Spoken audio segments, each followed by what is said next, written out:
FX is scheduled to release a 10-episode series February 27th, I believe, of 2024, based on James Clavell's 1975 novel Shōgun. A few weeks ago, an official trailer and teaser were released. So, in this video, I'm going to just go over my general thoughts on that promotional material. These are just my personal thoughts and opinions. Plus, we only have about 5 minutes or so worth of material for what is a series that will end up running several hours. Basically, we will not know until the final product is released.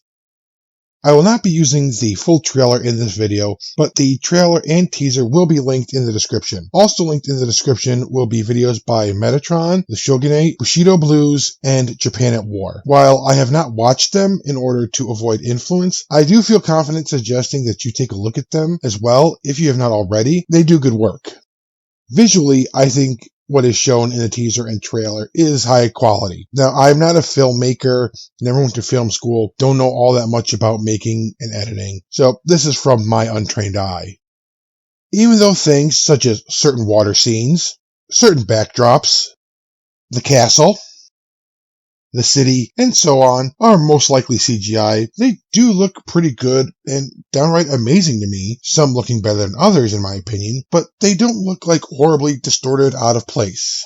I really cannot talk too much about the technical aspects of making the series. As little as I know, I am more suited to talk about the historical authenticity and the story. This is where my original script got bogged down. I did not think anyone would want to hear me rabbiting on for 30 minutes or more about the trailer in detail, so I will try to keep these elements brief, but that means I will be leaving out a lot of things I had originally wanted to talk about. In terms of historical authenticity, the trailer and teaser do have some potential flaws, but overall it looks pretty authentic for Japan in 1600. It is hard to say since all we see are little snippets here and there, but they get small elements right, such as sitting postures, some of the more obscure elements of the costuming, hairstyles, and so on. Even what little Japanese we hear in the trailer is an older style of Japanese. It is this attention to these small details that I appreciate in the trailer and teaser. One thing is that in the trailer and teaser, we do not see a single tachi.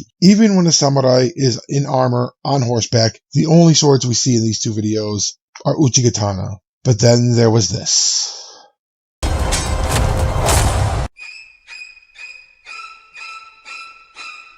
Yeah.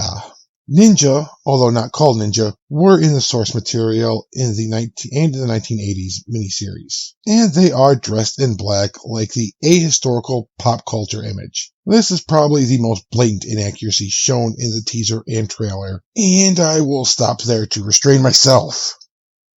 Overall, I give the trailer and teaser, again, I am not sure how the final product will be, a pass on historical authenticity despite this. Even with this, I think that the overall look of the trailer and the teaser are decent representations of elements of Japan in 1600.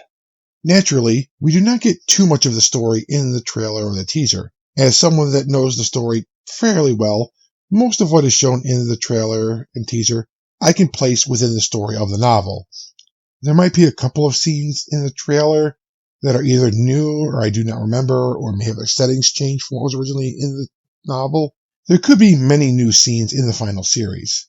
It looks as if Mariko will be playing a larger and more active role in this adaptation than in the source material or the 1980 miniseries. She was a very important character in both of those, but from what is shown in the promotional material, it looks like she might have been changed some.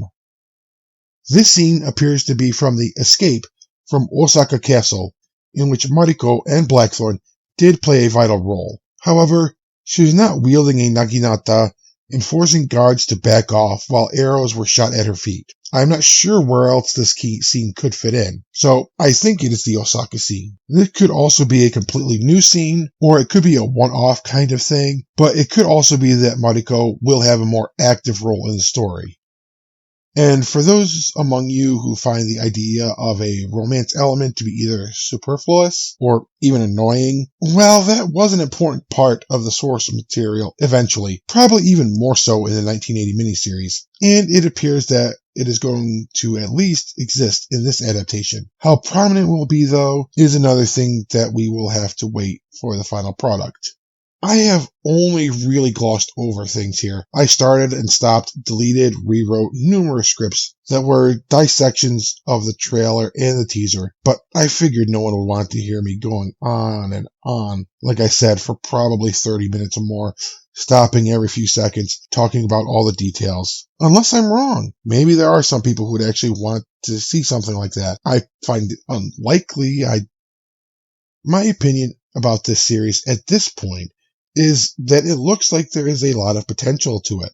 Based on this promotional material, I think that we might actually get an entertaining, although that is subjective, and generally, although not perfectly, historically authentic series. At least that's what I'm hoping for. We will have to wait until February. But as it stands now, it is my intention to at least give the show a chance and hope that it is not butchered.